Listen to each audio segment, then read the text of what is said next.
நீ டீசெண்டாக அரசியல் பண்ணக்கூடிய, நான் டீப்பாக அரசியல் பண்ணக்கூடியன்னு எல்லாமே பண்ணுவார். விஜய் சீமான் கம்பேரிசன் சீமானுக்கு பெரிய லாபம். இதைத்தான் நான் சொன்னேன். விளக்கில் வந்த விட்டில் பூச்சி ஆட்டு சீமானை பிடிக்காத நிறைய பேர் வந்து விட்டில் பூச்சி மாதிரி விளக்கில் விழுந்து சீமானுக்கு லாபத்தை ஏற்படுத்தி கொடுத்துட்டாங்க. லாபம் தான் ஏற்படும், அது 26 தெரிய வரும். இன்னொன்று சொல்கிறேன், விஜய் செய்தி தொடர்பாளர்கள் எல்லாத்துக்கும் சேலஞ்சிங்காக சொல்கிறேன். சீமான் உங்களை தட்டு செம தட்டு கூமுட்டை, அதுவும் அழுகி போன கூமுட்டைன்னு உங்களை தூக்கி போட்டுட்டு போறாருன்னா உங்களை அடிக்கிறதால எந்த நஷ்டமும் இல்லை, லாபம்னு புரிஞ்சு அடிக்கிறாரு. இதெல்லாம் வாக்கு வங்கியை நிரூபிக்கணும். நீங்க வாக்கு வங்கியை நிரூபிக்காம மோசடியா உள்ளாட்சி தேர்தலில் 3வது இடம்னு பக்கா ஃப்ராட் பண்ணாங்கல்ல, இந்த ஃப்ராடுங்கிற வார்த்தையே நீ சீமான் சொல்லிட்டாரு. வரும்போதே ஃப்ராட் பண்றீங்களாப்பான்ட்டாரு. அது பெரிய ஃப்ராடு. அது சீமான் அந்த இடத்துல தான் தப்பு பண்ணாரு. என் தம்பி எனக்காக மைக்க போட்டிருக்கான்னு சொல்லியிருக்க கூடாது. மைக்க போட்டவர் சொல்லணும். எங்க அண்ணனுக்காக தான் மைக்க போட்டு வச்சிருக்கேன். சீமான் அந்த இடத்துல தப்பு பண்ணாரு. நாம் தமிழர் கட்சியினுடைய ஓட்டுகள் விஜய்க்கு வர வாய்ப்பு இல்லையா சார்? அது வந்து மாயை போய். என்னோட கணக்கு 4% வாக்கு விஜய் தாண்ட மாட்டாருங்கிறது என்னோட சயின்டிபிக்கான கணக்கு. வெறும் 4 தானே சார்? 4 தான். என்னோட கணக்கு 4 தான். பல லட்சம் பேர் வந்திருக்காங்களே. அவர் பாப்புலர் தானே தவிர பலன் நிரூபிச்சவர் அல்ல. சீமான் விஜய் அளவு பாப்புலர் கிடையாது. 8.2 பலம் நிரூபிச்சவர். அரசியல் அரங்கத்தில் பலத்துக்கு தான் மரியாதை. அறம் நாடு பார்வையாளர்களுக்கு வணக்கம். இன்று நம்முடன் இணைந்திருக்கும் சிறப்பு விருந்தினர் அரசியல் விமர்சகர் ரவீந்திரன் துரைசாமி அவர்கள். வணக்கம் சார். வணக்கம் தம்பி. விஜய் அவர்கள் கட்சி ஆரம்பிக்க போறாரு அப்படின்னு சொன்னதுலேருந்தே சீமான் வந்து விஜயை தூக்கி பிடிக்க ஆரம்பிச்சிட்டார். சார், என் தம்பி வந்தானா எனக்கு எதிரானா கூட அவனுக்காக நான் உதவி செய்வேன், அவனை வந்து என்னுடைய எதிரி கிடையாது அப்படின்ற மாதிரிலாம் பேசியிருந்தார். அந்த மாநாட்டினுடைய கடைசி நிமிடம் வரைக்கும் சீமானும் விஜயும் கூட்டணி அமைப்பார்கள் அப்படின்ற செய்திகள்லாம் இருந்தது. ஆனால் அந்த கொள்கைகளை பற்றி பேசுனதுக்கு அப்புறமா என்டிகே வெர்சஸ் டிவிகே அப்படின்ற மாதிரி மாறிடுச்சு. அண்ணன் வெர்சஸ் தம்பி அப்படின்ற மாதிரி இப்போது சண்டைகள் போயிட்டுருக்கு. எந்த புள்ளியில் சீமான் தனக்கு வேணான்னு விஜய் அவர்கள் முடிவு செய்கிறாரு? இந்த முரணை எப்படி சார் பாரு, எங்கேருந்து இந்த பிரச்சனை ஆரம்பிக்குது சார்? 2021ஆம் ஆண்டு சட்டமன்ற தேர்தல் டைமில் சீமான் வந்து விஜயை நக்கல் அடித்தார். எடப்பாடிக்கெல்லாமாடா நீ பயப்படுவ, நீ எல்லாம் ஒரு ஆளாங்கிற மாதிரி கேட்டார். ஞாபகம் இருக்குதா? அப்போ விஜய் ரசிகரெல்லாம் அருவா கத்தியோடலாம் நின்று சீமானுக்கு எதிராக சமூக வலைத்தளங்களை போட்டாங்க. உடனே அதை ஒரு விமர்சனம் பண்ணி விஜய் ரசிகர்லாம் ஒரு பொருட்டே இல்லை, விஜயெல்லாம் ஒரு ஆளே இல்லைன்னு சொல்லி தான் 6.8% வாக்கெடுத்தார். 24ல் விஜய் வந்து சிஏஏ எதிர்ப்புன்னு சொன்னார். டிஎம்கே தரப்பு எவ்வளோ சுருடு, எங்கள் பக்கமே வந்துடாத, சும்மா எங்கள் ஆள் மாதிரி காட்டிட்டு கப்பலில் நானும் பார்க்க போட்டிருக்கேன்னு வரும்போது ஒரு திமுக எம்பி கூட இவருக்கு சிஏ எதிர்ப்பை பற்றி கவலைப்படலை. உங்களுக்கும் எனக்கும் சங்காத்தம் என்றைக்கே முடிஞ்சு போச்சு, 11லே எங்களை எதிர்த்தா போயிட்டேன், உங்களுக்கும் எங்களுக்கும் உறவே இல்லை, போய் தள்ளி போய் விளையாடுங்க, ஒன்றுமில்லைன்னு எந்த ஒரு திமுக கேண்டிடேட்டுமே அணி கேண்டிடேட்டுமே இவருக்கு சிஏஏ கண்டுக்கல. பார்த்தாரு பப்ளிசிட்டிக்கு என்ன செய்யணும், மைக்கை போட்டு விளம்பரம் கொடுத்தாரு. சீமான் அந்த இடத்துல தான் தப்பு பண்ணார். என் தம்பி எனக்காக மைக்கை போட்டிருக்கான்னு சொல்லியிருக்கக்கூடாது. மைக்கை போட்டவர் சொல்லணும். சொல்லணும் எங்கள் அண்ணனுக்காக தான் மைக்கை போட்டு வச்சுருக்கேன். சீமான் அந்த இடத்துல தப்பு பண்ணார், தெரியும் எனக்கு அது. அதுக்கு பிறகு விஜய் பல நிரூபிக்காத விஜய்க்கு வந்து 30 சீட்டு கொடுத்தா தன்னை சிஎம்மாக விஜய் சொல்லுவாருங்க எதிர்பார்ப்பு சீமான்ட்ட இருந்தது. அது பலம் நிரூபிக்காத ஒருத்தருக்கு சீட்டு கொடுக்குறதே பலம் நிரூபித்தவருக்கு பலகீனம். அதுதான் உண்மை நிலைமை. நீ யாராட்டும் இருந்துட்டு போ, உன் கையில் வராத ஓட்டை நீ எப்படி ட்ரான்ஸ்ஃபர் பண்ணிடுவேன்? உன் கையில் ஓட்டு வந்தால் தானே ட்ரான்ஸ்ஃபர் பண்ண முடியும். அஜித் வந்தாருன்னா அஜித்துக்கு இத்தனை % சிவகார்த்தியன் வந்தால் இத்தனை %. புக்மை ஷோவில் சிவகார்த்தியன் விஜய்க்கு பாப்புலாரிட்டியை தாண்டி பெய்யாச்சு.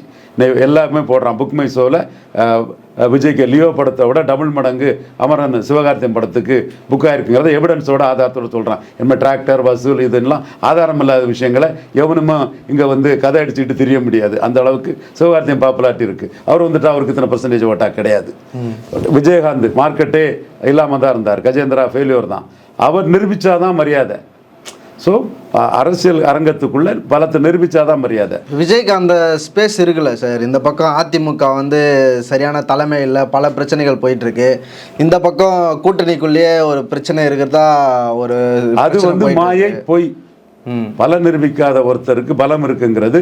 ஜானகி அம்மையார் வந்து எங்கள் அண்ணன் சிவாஜிக்கு 50 சீட்டு கொடுத்து ஒரு ஓட்டு ஜானகிக்கு வரல, ஜானகிக்கு ஓட்டு தான் சிவாஜிக்கே கிடச்சிது.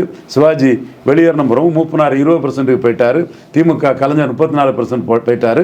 அப்போ 50 தொகுதியில் சிவாஜி எடுத்த ஓட்டு எங்கேருந்து எடுத்த ஓட்டு? ஜானகிக்கு ஓட்டு தான். இப்போ எடப்பாடி விஜய்க்கு சீட்டு கொடுத்தாருன்னா எடப்பாடிக்கு ஓட்டை தான் விஜய் கொடுப்பாரு. விஜய் திமுகலேருந்து ஓட்டு எடுத்துட முடியாது.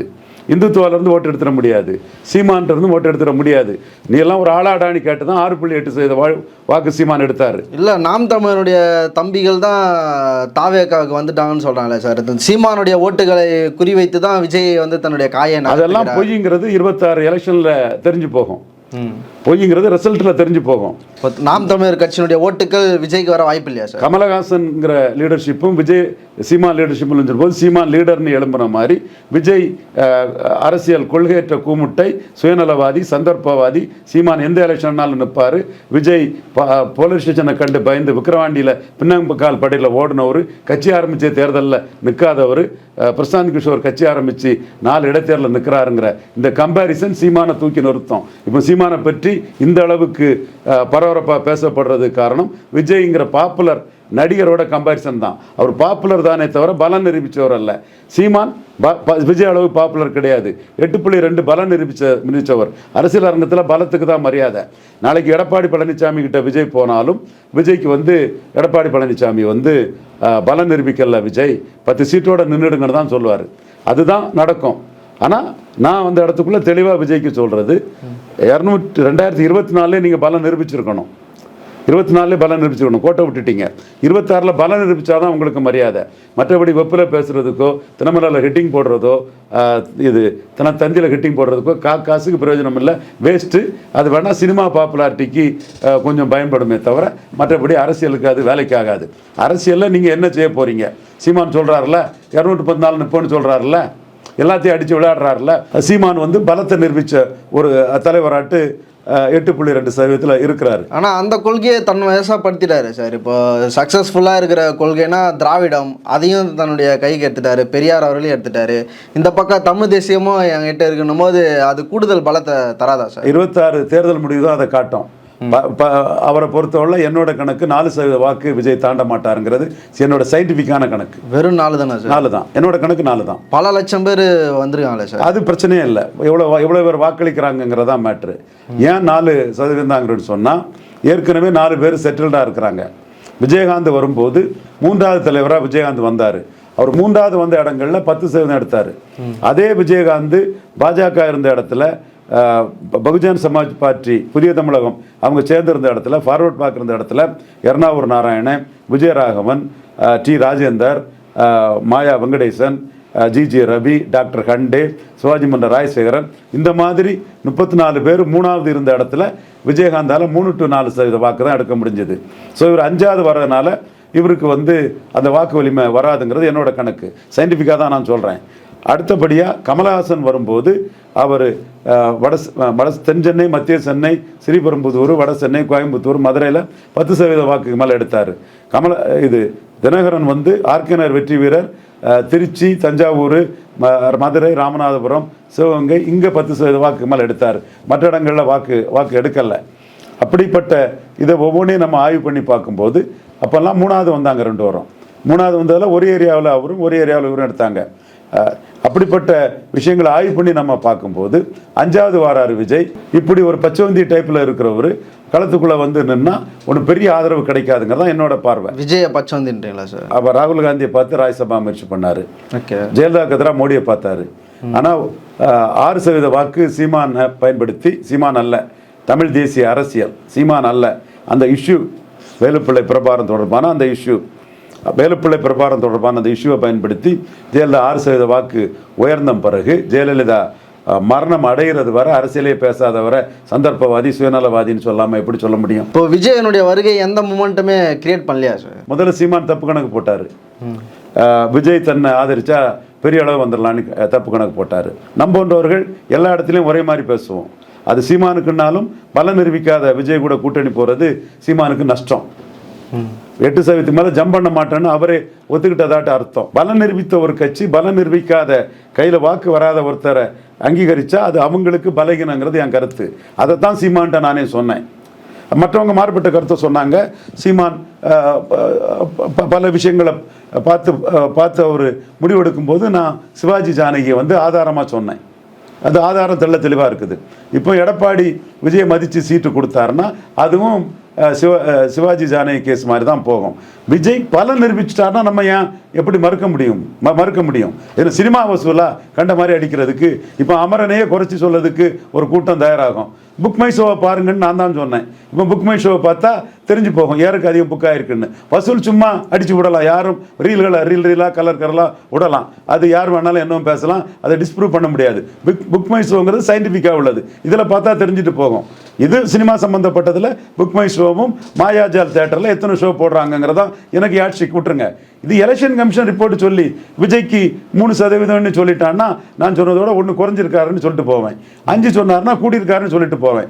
எதனாலும் தேர்தல் ஆணையம் தானே சொல்லணும். அதில் மற்றபடி தினமலரோ தினத்தந்தியோ வெப்போ யாரோ முடிவு பண்ண முடியாது இல்லையா? இப்போ சீமான் என்ன தப்பு கணக்கு போட்டார் சார்? இப்போ இந்த மாநாட்டுக்கு முன்னாடி விஜய் அவர்களும் சீமான் அவர்களும் தொடர்ந்து பேசிகிட்டு இருந்தாங்க, கார்லலாம் போனாங்க, பல மணி நேரங்கள் உரையாடினாங்க. அதாவது இவர் வந்து அண்ணா உங்களை மாதிரி என்னால் பேச முடியாது அப்படின்லாம் சொன்னதெல்லாம் செய்திகள் வந்தது. எந்த புள்ளியில் சீமானை வந்து விஜய் ஏமாத்திட்டாரா, அல்லது நீங்கள் நம்ம சொல்கிற வார்த்தையிலே சீமானுடைய தப்பு கணக்கு எங்கே சீமான் தப்பு கணக்கு தான். அந்த தப்பு கணக்கு போடுறதுக்கு ஒரு தனிப்பட்ட காரணங்கள்லையும் சிலர் அவரை இன்ஃப்ளூயன்ஸ் பண்ணாங்க. நம்ம எல்லா இடத்துலையும் ஒரே மாதிரி சீமானை இன்ஃப்ளூயன்ஸ் பண்ணாங்க. நம்ம எல்லா இடத்துலையும் ஒரே மாதிரி பேசக்கூடிய ஆள் Seeman. Very shrewd and intelligent leader. அவருக்கு தெரியாததில்ல, கிரவுண்டில் இருந்து வந்தது, கீழ்மட்டத்திலிருந்து வந்த ஒரு விஷயம் புரியும். அவரு ஒரு கட்டத்துக்குள்ள 12% வந்திருக்கும்னு நினச்சிக்கிட்டு 8ன்னு ஒரு கூட்டணி ஒருத்தர் ஆதரிச்சா பெற்றவங்கிற எண்ண ஓட்டம் கூட வந்திருக்கலாம். ஆனால் அவர் 8ங்கிறதே சூப்பர் பர்சன்டேஜ். நான் தான் சொன்னேன் 8ன்னு. நான் தான் உங்கள்கிட்ட 8 வருவாருன்னு சொன்னேன். 8ங்கிறதே பார்லிமெண்ட்ல 8 வந்ததே இந்தியாவிலே யாரும் சாதிக்காது. பிஎம்ஏ மோடி அதை பெருசாக பார்க்குறாரு, காங்கிரஸ் ஸ்ட்ராட்டஜிஸ்ட் பெருசாக பார்க்குறாங்கிறத நான் சொன்னேன். அவர் 8 வந்ததுக்கு இப்போ கரெக்டான பாதையில் போகிறாரு. 8 ஜம்ப் பண்ணிடலாம், மேலே கொண்டு போயிடலான்னு நினைக்கிறாரு. இதைத்தான் அவர் முதல்ல எடுத்திருக்கணும். இப்போ போகிற பாதை சரியான பாதை.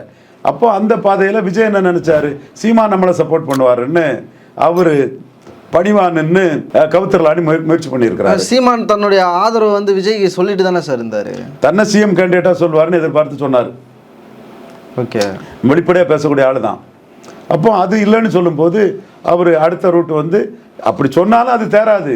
பலம் நிரூபிக்காத ஒருத்தர் பலம் நிரூபித்த ஒருத்தரை ஆதரிக்கிறதுல வராது. தன் கையில் வராத ஓட்டை விஜய் சீமானுக்கும் டிரான்ஸ்ஃபர் பண்ண முடியாது. அப்பவும் இதை தான் சொன்னேன், சீமான்கிட்ட எடப்பாடிக்கும் டிரான்ஸ்ஃபர் பண்ண முடியாது. சிவாஜி ஜானகி ஆதரித்த மாதிரி ஒன்றும் இல்லாமல் பூட்ட கேஸாக போயிடும்.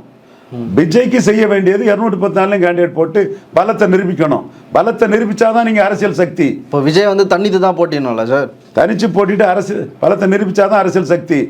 இந்த விஜய் ரசிகை அவன் பலதரப்பட்ட தன்மையில இருப்பாப்புல. விஜய் ரசிகர் வந்து ஒரு தலித் இருக்கிறாருன்னு வைங்க, அவர் எடப்பாடியை சப்போர்ட் பண்ணாலும் ஸ்டாலின் சிஎம்னு அவர் ஓட்டு போடலாம். அவர் சீமானை சப்போர்ட் பண்ணாலும் எடப்பாடியை பிடிச்ச விஜய் ரசிகர் எடப்பாடிக்கு ஓட்டு போடலாம். அண்ணாமலை சிஎம் கேண்டிடேட்டாக இருந்தால் அண்ணாமலை பிடிச்ச விஜய் ரசிகர் அண்ணாமலைக்கு ஓட்டு போடலாம். பட் விஜயோட தாவேக்காவுக்கு வந்து ஒரு வாக்கு வங்கி பாமகவுக்கு கிடைச்ச மாதிரி மதிமுக கிடைச்ச மாதிரி வந்துட்டுன்னா 98 ஜெயலலிதாவோட கூட்டணி வச்சு டாக்டரையா வட தமிழகத்தில் ஜெயலலிதா அம்மையாரை ஜெயிக்க வச்சாங்க. அண்ணன் வைகோ தெற்குலையும் மேற்குலையும் ஜெயலலிதா அம்மையாரை ஜெயிக்க வச்சாங்க. கேப்டன் விஜயகாந்த் 2 தடவை வாக்கு வங்கியை நிரூபித்து 3வது தடவை வரும்போது எதிர்கட்சி தலைவராட்டே வந்தாங்க. இதெல்லாம் வாக்கு வங்கியை நிரூபிக்கணும். நீங்கள் வாக்கு வங்கியை நிரூபிக்காமல் மோசடியாக உள்ளாட்சி தேர்தலில் 3வது இடம்னு பக்கா ஃப்ராட் பண்ணாங்கல்ல, அந்த ஃப்ராடுங்கிற வார்த்தையே இன்னைக்கு சீமான் சொல்லிட்டாரு. வரும்போதே ஃப்ராட் பண்ணுறீங்களாப்பான்ட்டாரு. அது பெரிய ஃப்ராடு. அது அந்த மாதிரி நீங்கள் ஃப்ராடு பண்ணி விழுந்தா அதில் வந்து எடப்பாடியும் விழமாட்டார், சீமானும் விழமாட்டார், சகோதரர் தொல் திருமாவனும் விழமாட்டார். பல நிரூபிக்காத உங்களை நம்பி யாரும் வரமாட்டாங்க. யார் வருவாங்கன்னா டாக்டர் கிருஷ்ணசாமி வருவார். அப்பவும் கண்டிஷன் போடுவார். சப் கேட்டகரைசேஷனில் நான் தேவேந்திர வேளாளர் பக்கம் நிற்கிறேன், அதை பற்றி நம்ம பேசக்கூடாது. நீங்கள் அப்படி கண்டிஷன் போட்டு தென் தமிழகத்தில் பொது தொகுதியே 10 வேணும், 25 தொகுதி வேணும்னு கேட்பார். வேல்முருகன் வந்தாருன்னா ஸ்டாலின் 1 சீட்டு தந்தார், நீங்கள் எனக்கு 20 சீட்டு தருங்கன்னு கேட்பாரு.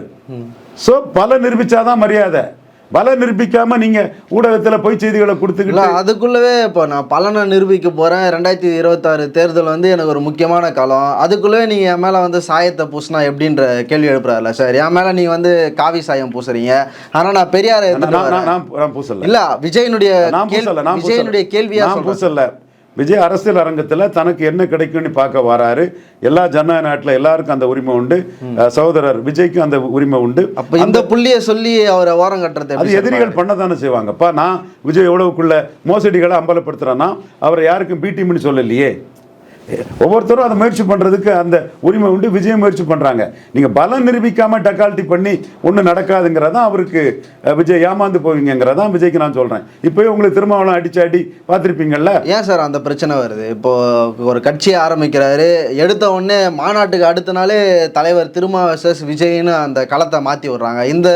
இந்த பிரச்சனை ஏன் வருது சார்? திருமா vs விஜய்ங்கிறது வந்து விஜய்க்கு வந்த கூட்டத்தில் 70% அட்டவணை பிரிவில் பறையர் சமூக மக்கள். அண்ணல் பாபா சாஹேப் பீம்ராவ் அம்பேத்கர் பற்றி சொல்லும்போது பயங்கர கைத்தட்டு விழுந்தது. அப்போ நமக்கு பாதிக்கக்கூடாதுங்கிற எண்ணம் தொல் திருமாவளவனுக்கு இருக்கும். ஆனால் நீங்கள் விக்கிரவாண்டியில் விஜய் நின்று இருப்பாருன்னா காலி ஆயிருப்பார். 1% 2% போயிருப்பார். அந்த இடத்துல தான் சீமானை பாராட்டுறேன்.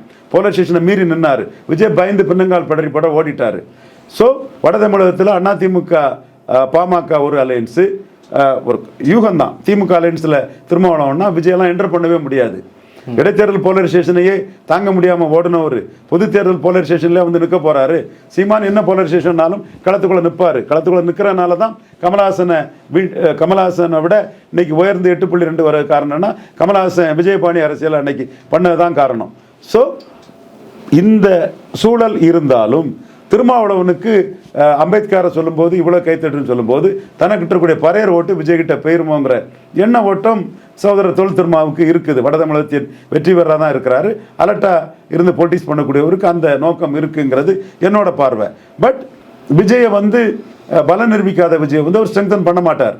விஜய் வச்சு ஒரு பாப்புலாரிட்டி வரும், பப்ளிசிட்டி வருமே தவிர பலம் நிரூபிக்காத விஜய் அவர் ஸ்ட்ரெங்தன் பண்ணக்கூடிய வேலையை பண்ண மாட்டார். அதைத்தான் இப்போ மெல்ல பண்ணி நாங்கள் திமுக கூட்டணியில் தான் இருப்போம்னு சொல்லிக்கிட்டு விஜய் பலம் நிரூபிக்காதவருங்கிறத மட்டும் அடிச்சுட்டு போயிட்டார். அங்கே விழுற ஓட்டு விஜய்க்கு பாப்புலாரிட்டிக்கு விழக்கூடிய ஓட்டு. ஓரளவு முரண்பாடு இல்லாத கொள்கைகளை சொல்லணும். 214 கேண்டிடேட் போடணும். அதில் விஜய்க்கு ஒரு வாக்கு கிடைக்கும். அந்த இதை விஜய் வந்து கோட்டை விட்டுட்டார். ஃபஸ்ட்டிலே சீமான் சொல்கிற மாதிரி துணிச்சலாக நான் தனிச்சு போட்டின்னு சொல்லியிருக்கணும். சீமான் செய்தது மாதிரி விக்கிரவாண்டியில் தனித்து நின்றுருக்கணும் அவருக்கு. அல்லது 6 மாதத்துக்கு முன்னே கட்சி ஆரம்பிச்சிருக்கணும். என் நண்பர் ஒரு அட்வொகேட்டு பாலன்னு ஒருத்தர் சொன்ன மாதிரி 6 மாதத்துக்கு முன்னே நீங்கள் கட்சி ஆரம்பிச்சிருக்கணும். எலெக்ஷனுக்கு முன்னாடி வேறு இடைத்தேர்தலில் உள்ளாட்சியோ இல்லாமல் கட்சி ஆரம்பிச்சிருக்கணும். இப்போ உள்ளாட்சி வருது, இடைத்தேர்தலில் நிற்கல. அப்போ உங்கள் அரசியல் வந்து ஒரு சீரியஸான அரசியல் இல்லை. மீண்டும் சொல்கிறேன், பெரிய ஸ்ட்ராட்டஜிஸ்டான பிரசாந்த் கிஷோர் பொது தேர்தலில் வரதுக்கு முன்னாடி கட்சி ஆரம்பிச்சுட்டு 4 இடைத்தேர்தலில் பீகாரில் நிற்கிறாரு. லாலு யாதவும் நிதிஷ்குமாரும் காசு கொடுத்து ஓட்டு கேட்பாங்க. நீங்கள் காசை வாங்கிடுங்க, எனக்கு ஓட்டு போடுங்கன்னு பிரச்சாரம் பண்ணுறாரு. அப்போ நீங்கள் விஜய் 3 எழுத்து, எம்ஜிஆர் 3 எழுத்துன்னா விக்கிரவாண்டியில் என்ன பண்ணிடும்? 10.5 போலரைசேஷன். நான் களத்துக்குள்ளே பண்ணி போய் நின்றுருக்கணும். சீமான் நிற்கிறாரு. இதுதானே சீமான் வளர்ச்சிக்கு காரணம். கமலஹாசன் தினகரன் வீழ்ந்த இடமும் சீமான் வளர்ந்த இடமும் எந்த எலெக்ஷனாலும் சீமான் நிற்கிறார் இல்லையா? அந்த மாதிரி விஜய் நின்றுருக்கணும். அது ஒரு தப்பு. அடுத்தால இப்போ கூட்டணி ஆட்சி, கூட்டணி கட்சிகள் என்கிட்ட வாங்கன்னு கேட்டது தப்பு. பலன் நிரூபிக்காத உங்ககிட்ட யாரும் வரமாட்டாங்கிற அடிப்படை அரசியல் வந்து உங்களுக்கு புரியணும். உங்களை பலம் என்ன, ஓட் டிரான்ஸ்ஃபரிங் கெப்பாசிட்டி என்னன்னு தெரியாமல் யாரும் வரமாட்டாங்கங்கிறத நீங்கள் அடிப்படை உண்மை புரியாமல் எங்கள் கூட கூட்டணி நாங்களே ஜெயிப்போம், எங்கள் கூட கூட்டணி வாங்கன்னு கமா போட்டிருக்கக்கூடாது. நாங்கள் ஜெயிப்போம் 214 நிற்போம்னு சொன்னால் அது கரெக்ட் பாலிடிக்ஸு. அது ஒரு டஃப் ஃபைட்டை கொடுத்துருக்கோம். அது நீங்கள் டஃப் ஃபைட்டை கொடுத்துருக்கோம். இப்போ சீமான் துணிச்சலாக 214 நிற்போம்னு சொல்லிட்டு காங்கிரஸ் அடின்னு அடிக்கிறாரு. காங்கிரஸை கொஞ்சம் நஞ்சு அடியெல்லாம் அடிக்கல. நீங்கள் நீட்டு அனிதா மரணம்னு சொல்லக்கூடிய போது காங்கிரஸையும் நீங்கள் எதிர்க்கணும். அப்போ காங்கிரஸ் எதிர்க்கலைன்னா சந்தர்ப்பாத நிலைப்பாடுனே ஆகுது. ஊழலில் ஜெயலலிதா கரப்ஷன் கேஸ் கன்விட்டுங்கிறத சொல்லணும். இல்லைன்னா சந்தர்ப்பாத நிலைப்பாடுனே ஆகுது. இதுதான் சீமானுக்கும் உங்களுக்குள்ள வித்தியாசம். திமுக, அதிமுக, காங்கிரஸ், பாஜக 4 வரையும் அடிச்சுக்கிட்டு பலம் நிரூபிக்காத பெரிய பாப்புலாரிட்டி உள்ள உங்களையும் அடிக்கிறார் சீமான்.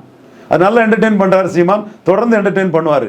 இன்னும் நீங்கள் ஒரு பெரிய ப்ரெஸ் மீட் விஜய் கொடுப்பாரு. அதெல்லாம் ப்ரெஸ் மீட் கொடுக்க முடியும். ஒரு ஹீரோங்கிறது எத்தனை டைரக்டர்கிட்ட அறிவுபூர்வமாக பேசியிருப்பார், எத்தனை துணை டைரக்டர்கள், எத்தனை வசனகர்த்தாக்கள், எவ்வளோ அறிவு உள்வாங்கியிருப்பார். அந்த இடத்துல நான் அறிவு குறைஞ்சவரெல்லாம் நான் விஜயை அண்டர் எஸ்டிமேட் பண்ணல, அறிவாளி தான். அப்போ அவர் ஒரு ப்ரெஸ் மீட் கொடுப்பாரு.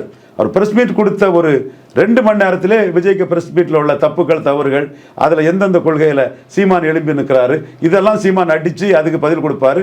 அடுத்த நாள் பத்திரிகையில் விஜய்க்கு சீமான் பதில்னு தான் வரும். அப்போது சீமான் 4 கட்சிகளையும் அடிச்சுக்கிட்டு விஜயும் நக்கல் நையாண்டி, கிண்டல் கேலி, கொள்கையற்றவர், சந்தர்ப்பவாதி, சந்தர்ப்பவாதத்துக்காக எடப்பாடிகிட்ட போனுக்கிறாருலாம் அடிக்கிறது விஜய் மையமாக வச்சு சீமானுக்கு பாப்புலாரிட்டியும் ஏற்றுது. அப்போ விஜயனுடைய சண்டை வந்து திமுக, அதிமுக, பாஜகன்னு இல்லாமல் சீமான் இன்ட்ரெஸ்டிங்காக போயிட்டு இருக்குது. ஓகே, விஜய் சீமான் இன்ட்ரெஸ்டிங்காக போயிட்டு இருக்குது.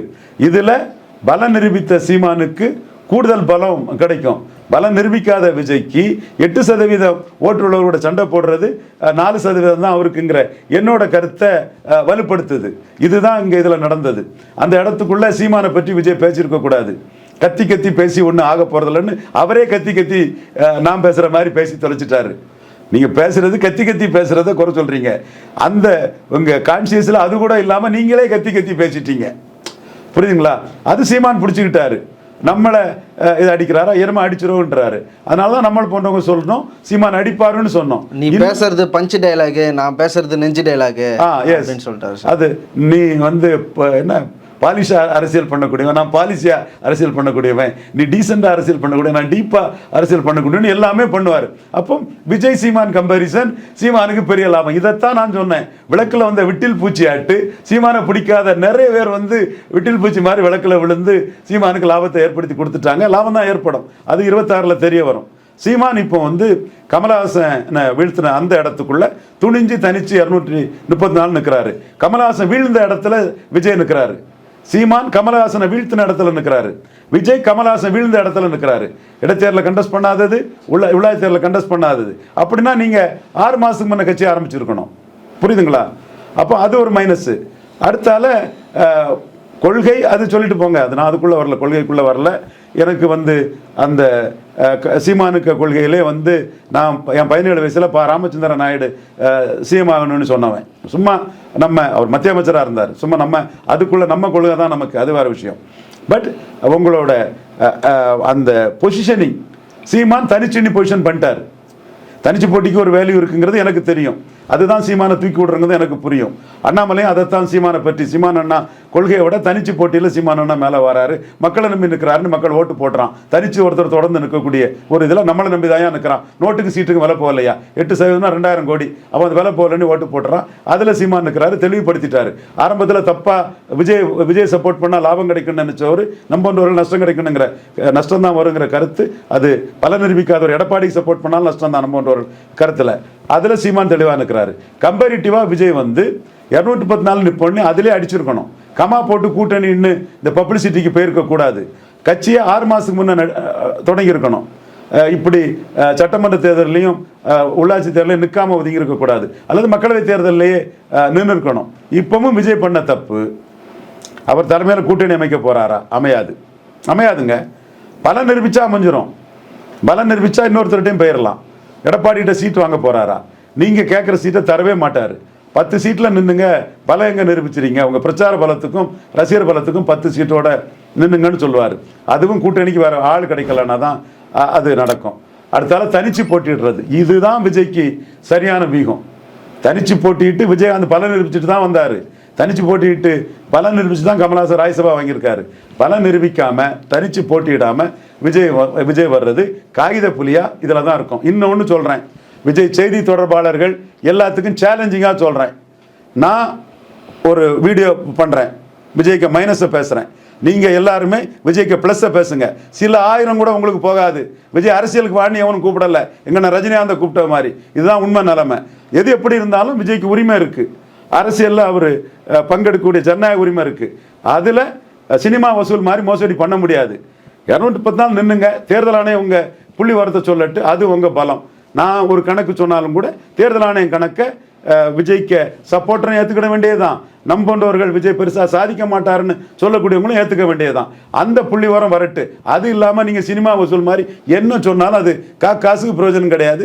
எல்லா அரசியல்வாதியும் தட்டி போட்டுட்டு போயிடுவாங்க. சீமான் உங்களை தட்டு செம தட்டு கூமுட்டை, அதுவும் அழுகி போன கூமுட்டைன்னு உங்களை தூக்கி போட்டுட்டு போறாருன்னா உங்களை அடிக்கிறதால எந்த நஷ்டமும் இல்லை, லாபம்னு புரிஞ்சு அடிக்கிறாரு. நிச்சயமாக அவருக்கு லாபம் இருக்குங்கிறது உண்மை. அடுத்த வீடியோவில் அதெல்லாம் தெளிவாக சொல்கிறேன். அரங்கத்திற்கு வந்து பல்வேறு தலைப்பு நினைக்கிறோம். ரொம்ப நன்றி சார். நன்றி.